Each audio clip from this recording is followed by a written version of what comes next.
Paminsan-minsan nga haw ay mag-relax, wag naman ho puro trabaho. At syempre haw kasama ang barkada at ang tunay na tropa. At samahan nga haw ng masarap at quality na pulutan. At kung hindi nga ho nabarek, abay daring kay Kope. Bagay ho aray sa magjowa. Garni nga ho yawn. Tayo nga ho'y nakabalita na naman na meron nga daw hong bukas na resto bar din sa Batangas City. Ay di nga ho'y ating sisinsayan at atin nga hong sisilipin kung quality nga ho yung kanilang resto bar na yun. At ang balita nga din ho ay napakasarap at napaka-quality din nga ho ng mga pagkain nila doon. Ay di nga ho kami paspas ng paparoon. At ipasisilip ko ho din sa inyo kung saan nga ho kami dadaan at gawa nga ho din sa Batangas City ay kadami naman nga hong susuutan ay di ari nga ho yung isa sa pwede ho ninyong sundan ng kayo nga ho ay makarating paparoon. Ang maganda rin ho sa aming pupuntahang aray ay meron ho silang KTV na halagang 500 pesos lang ho per oras. At pag nasilip na ho ninyo at natanawan, ari nga hong simbahan ng Trinity, ay di nga ho ay kayo ay kakanan din ay.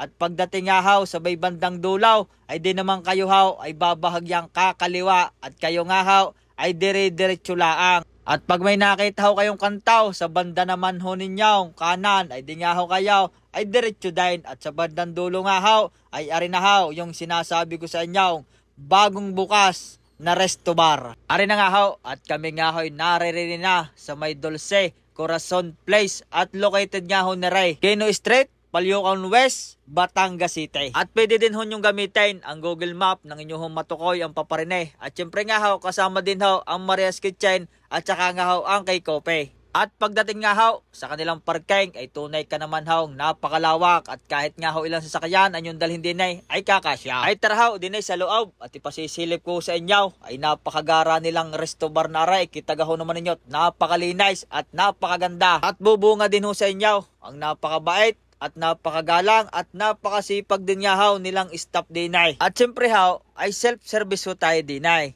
Di ba gahaw? At kung kayo nga ho ay mahilig din nga ho sa mga milk tea, ari ho narinig ho ang kay Kopay. Ay ring ho ang kanilang mga menu dinay na pwede ho yung lantakan at timusan. At pagdating nga ho sa pulutan ng mga sislings ay ari naman ho ang Maria's Kitchen. At pagka-order nga ho ninyo ay pwede ho yung lantakan din sa baba. At kung ayaw naman ho ay di kayo ho ay umakyat dinay pataas. At bubunga do sa inyo dinay ang napakaganda nilang ilaw na aray. Ay ramdam na ang Paskaw. Ay dini pangalangaw. Ay kasarap na hong mag-relax. Ay kita ho ninyo para naman hong nanonood lang ng sine ay digay kainaman na nga ho aray. May jowa nga ho't wala. Ay digay kasarap hong tumambay din ay habang nagmimilk tea at nanonood na ray. At ari naman nga ho yung kay TV Room na sinasabi ko sa inyo na 500 pesos nga lang ho per oras. At kahit na nga ho anong okasyon, birthday man, kung ano man, ay pwede ho nyo din yung ganapin. At kahit ho ilang kayaw, basta ho kakasa din sa kortong aray, ay pipide. Basta ho wag matako sa pulutan nang hindi ho mapit-pait ang gulamot. Ay maganda pa nga ho din ay, unlimited na ang video kay.